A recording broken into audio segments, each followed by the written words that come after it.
Amén. Miren lo que dice Éxodo capítulo 14, vamos a leer donde quedamos la última vez, que es en el versículo, ayúdenme un poquito, a ver, creo que quedamos en el 15, 18.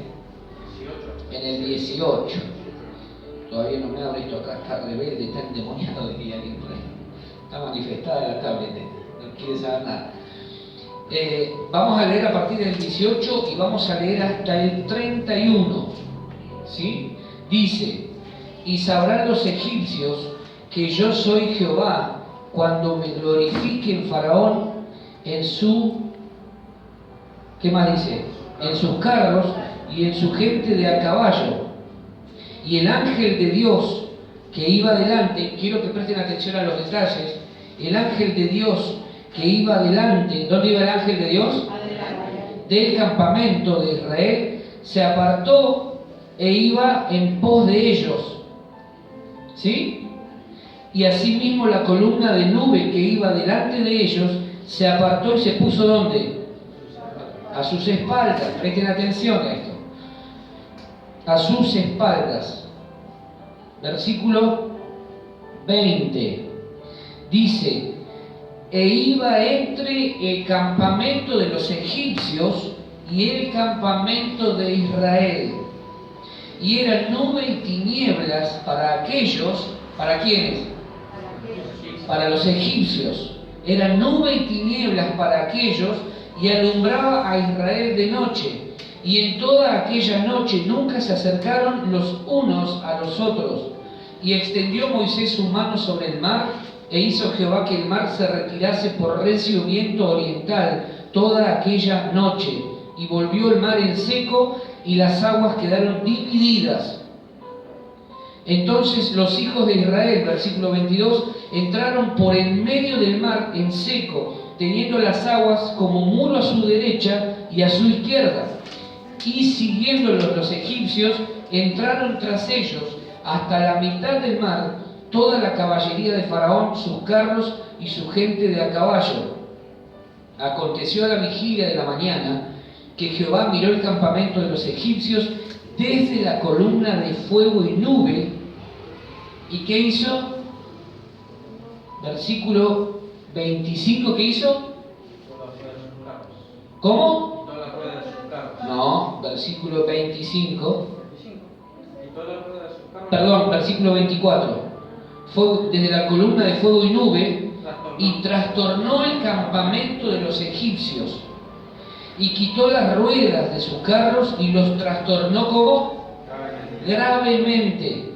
Entonces los egipcios dijeron: huyamos de delante de Israel, porque Jehová pelea por ellos contra los egipcios.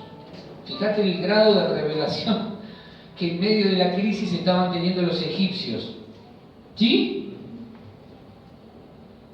Y Jehová, versículo 26, dijo a Moisés: extiende tu mano sobre el mar para que las aguas vuelvan sobre los egipcios, sobre sus carros y sobre su caballería. Entonces Moisés extendió su mano sobre el mar, y cuando amanecía, el mar se volvió en toda su fuerza, y los egipcios, al huir, se encontraban con el mar. Y Jehová derribó a los egipcios en medio del mar. Versículo 28, y volvieron las aguas y cubrieron los carros y la caballería y todo el ejército de Faraón que había entrado tras ellos en el mar. No quedó de ellos ¿cuánto? ¿Cuánto? Ni uno.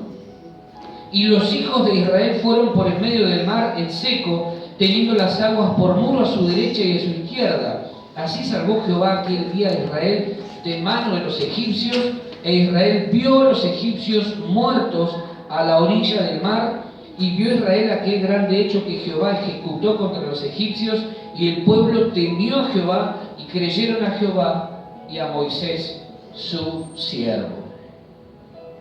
Hemos hablado todo el mes de liberación, de la libertad que Dios quiere traernos, porque no fuimos llamados a vivir en esclavitud, fuimos llamados a vivir una vida en libertad. Cuando yo no soy libre, no puedo disfrutar de lo que Dios ha planeado para mí. Me siento atado, me siento esclavizado, me siento dominado por algo o alguien. En este caso estamos hablando de algo espiritual que muchas veces no nos deja avanzar. Podemos mencionar malos hábitos, malas conductas, de las que necesitamos ser libres. A veces son malas costumbres que hemos adoptado como normales, pero no tienen un respaldo bíblico. A veces tiene que ver con que nosotros no hemos asumido la responsabilidad que conlleva ser libre. Entonces queremos avanzar y nos preguntamos, ¿por qué no avanzo? ¿Por qué en esto no puedo ir a otro nivel? Simplemente porque no soy libre. Porque cuando quiero dar un paso para adelante me encuentro con que algo que quizás no sabemos explicar me tironea hacia atrás y no me deja avanzar. ¿Sí? Entonces, tenemos que entender que fuimos llamados a vivir una vida en libertad. ¿Sí? ¿En qué? En libertad. No fuimos llamados a vivir en esclavitud. Y esto tiene que ver con toda nuestra vida. Cuando yo soy libre, puedo proyectar. Cuando yo soy libre en lo económico, puedo avanzar hacia mis metas, hacia los proyectos que tengo. Cuando yo soy libre en las emociones, puedo manifestar, demostrar amor. Cuando soy libre en las emociones, puedo expresar lo que me está pasando. ¿Sí? Hay mucha gente que se enferma porque no puede expresar lo emotivo o lo emocional que está sucediéndole interiormente. Entonces, como no lo puede expresar, el cuerpo, el físico, termina demostrando que hay un problema dentro. Hace unos días me hablaba una persona, 2 o 3 días atrás, me hablaba una persona y me mandaba fotos de su espalda. Un sarpullido enorme le había salido acá. Está atravesando un periodo de crisis y como nunca llora, porque viste esos preceptos ridículos que los hombres no lloran, bueno, que los hombres no tienen que demostrar debilidad, bueno, entonces frente a situaciones difíciles, muchas veces, ¿qué hace la persona? Se guarda todo, no lo expresa, y el cuerpo sí lo termina expresando. David dijo en uno de los salmos, mientras callé, mis huesos se envejecieron. Entonces hay algo muy liberador en el poder decir lo que yo siento. ¿Sí? Bien. Fíjense lo que empieza esta historia, básicamente es ya casi el desenlace de lo que venimos viendo. Ya acá vemos cómo Dios obra y cumple todo lo que Dios le había prometido a Moisés, primeramente, y después a su pueblo. ¿Sí? Pero yo quiero que vayamos ahí a Éxodo capítulo 3. Éxodo capítulo 3, ahí nomás. No nos vamos a mover mucho de donde estamos. Éxodo capítulo 3.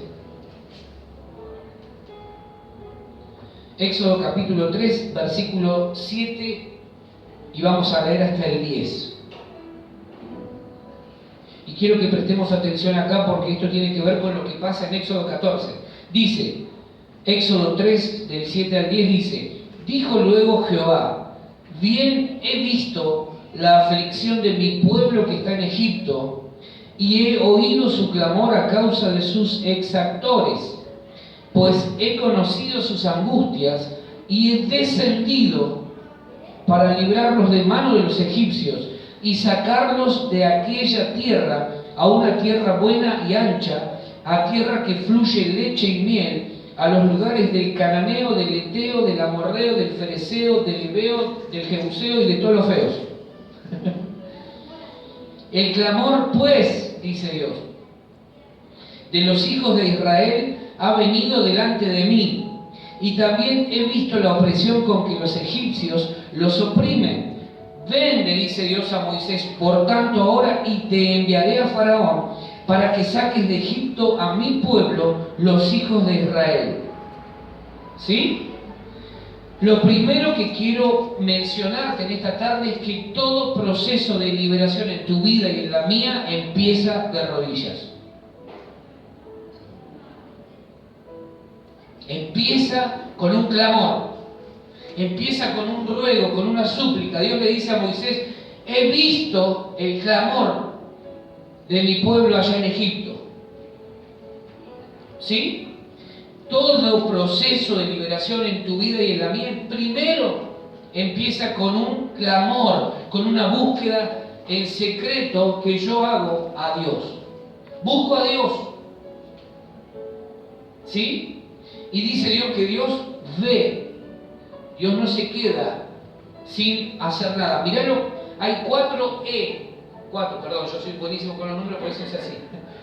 4 E 4 cosas que Dios hace. Mirá, dice, he visto, he oído. ¿Sí? Primero dice que Dios vio. Después dice que oyó. Lo tercero que Dios hace es, dice, he conocido. Y lo último, he descendido. 4 acciones que Dios hace en favor de su pueblo mientras lo ve esclavo. He visto, he oído, he conocido y he descendido. ¿Sí? Pero ¿cómo empieza el proceso de liberación? ¿Cómo? Con un clamor, de rodillas. Yo me imagino que la desesperación y la angustia de esta gente no habrá estado en cualquier decir, bueno, Dios, libéranos. No. Porque ha sido tanta la opresión, ha sido tanto el deseo de ser libre, que seguramente se han tirado de rodillas y ¡Dios! No fue un gritito de, bueno, Dios, si te queda tiempo libre. No. O nunca oraron así. Y si no oraste nunca así, porque nunca a lo mejor experimentaste una liberación tan fuerte como la que estaba a punto de experimentar esta gente. Hay un momento donde en nuestra vida tenemos que sacar el corazón y decir, Señor, si vos no haces algo, ¿sí? Entonces cuando vos ves que lo único que te queda, como aprendimos hace unos domingos atrás, es mirar hacia arriba y decir, Dios, ayúdame, necesito que hagas algo, Dios ve, Dios oye, Dios conoce y Dios desciende. Amén. 4 acciones que Dios hace cuando ve un pueblo quebrado o quebrantado. 4 cosas que Dios hace cuando ve que vos y yo realmente ya hemos agotado todas nuestras fuerzas, todas las instancias posibles. Es el momento en el que Dios dice, he visto, he oído, he conocido, he descendido. Ahora me toca a mí. ¿Sí? ¿Van entendiéndome? Todo proceso de liberación, cada vez que Dios quiera liberarte de algo, lo primero que Dios va a hacer es llevarte a que pongas tu vida de rodillas. Y que tu clamor sea intenso. Yo no me imagino a esta gente viendo cómo pasaba el tiempo y no podían ser liberados. No me imagino a esta gente diciendo, bueno, si Dios quiere seremos libres y si no, Dios sabrá. No. Yo me imagino que esta gente cada día era una tortura. Porque se levantaban y el pan de cada día de ellos era opresión, más carga, más dificultades, más problemas. Más grande era la esclavitud. Y miraban a los hijos y decían, y ellos también están destinados a ser esclavos si Dios o si algo no sucede en el camino. ¿Sí? Entonces esta gente empezó a clamar. Y Dios le dice a Moisés, he visto la aflicción de mi pueblo que está en Egipto. He oído su clamor a causa de aquellos que los oprimen. Lo primero que Dios hace es ponerte de rodillas. Dios te va a llevar a un punto, si todavía no lo has hecho para que seas libre, vas a tener que llegar a doblar tus rodillas delante de Dios. A reconocer que tu dependencia de Él es total. Israel no podía hacer nada por sí mismo para salir de Egipto. Porque de hecho si hubiesen podido ya lo habrían hecho. ¿Sí? Amén. Pero ¿qué pasa? Empieza acá Dios a pergeñar, a idear la estrategia con la cual iba a liberar a su pueblo. Si la voluntad de Dios hubiese sido que ellos no sean libres, Dios no hubiese intervenido. Todo empieza con un clamor del pueblo hacia Dios y Dios nunca pasa por alto tus súplicas, tus ruegos, tus oraciones. Nunca Dios pasa por alto la oración de una persona quebrada. ¿Sí? Pero eso es lo que tenemos que entender. No tomemos tan liviano lo que tiene que ver con la oración, con el clamor. A veces le pedimos de una forma tan pasiva a Dios que Dios debe pensar, ¿será que le interesa de verdad? No subestimemos el poder que hay en la oración. No oramos porque es un rito evangélico o un ritual o una práctica más de tantas. No, oramos porque cuando oramos lo que hacemos es decirle a Dios, Dios, dependo de vos. Dependo de tu gracia, dependo de tu poder, dependo de tu gracia y de tu favor, de tu misericordia. Solo no puedo. ¿Sí? Nunca Dios pasa por alto tus oraciones. No las tiene en menos. Dice la Biblia en Apocalipsis que hay copas en los cielos que tienen que ver con las oraciones que los santos hacen. Es decir, cada vez que vos orás, hay una copa que tiene tu nombre. Imagínate esto. Hay una copa que tiene tu nombre. Y vos vas, fuiste esta mañana, fuiste ayer, y cada vez que vos orás, es como que le pones una gotita más a esa copa. ¿Sí? Entonces va a llegar un momento en que la copa, ¿qué va a hacer? Se va a rebalsar. Y ese va a ser el momento en que tu respuesta va a llegar. Amén. Pero no dejes de orar. Dios no tiene en menos nuestras oraciones. Aun cuando pareciera que estás orando en vano, como que no sucede nada, esa oración es quizás hasta más importante que aquella que haces cuando está todo bien. ¿Sí? Debemos comprender que el proceso de liberación comienza de rodillas, con un clamor profundo, con un corazón quebrantado y humillado, corazón que Dios no despreciará jamás. Dice la Biblia que el corazón contrito y humillado, Dios no lo desprecia. El corazón que está quebrantado, el corazón que está dolido, que está hecho pedazos, pero que de todas maneras va y dice, Dios, acá estoy. No puedo más. Si vos no intervenís, y sabés qué hace Dios, dice, esta es la oración que más me agrada, porque este está hecho de goma, pero aún así viene y dice y reconoce que si yo no intervengo, no puedo hacer nada. Si podemos entender esto, yo les puedo asegurar que nos vamos a tornar imparables. ¿Saben por qué? Porque ninguno de nosotros va a dejar de orar. Aun cuando no tengamos ganas, vamos a ir a la presencia de Dios de rodillas, sentado, como te salga, pero vas a orar. Y vas a pasar tiempo con Dios. Amén. Decí conmigo, Dios nunca pasa por alto mi oración, mi ruego, mi clamor, y siempre responde a un corazón humillado. Amén.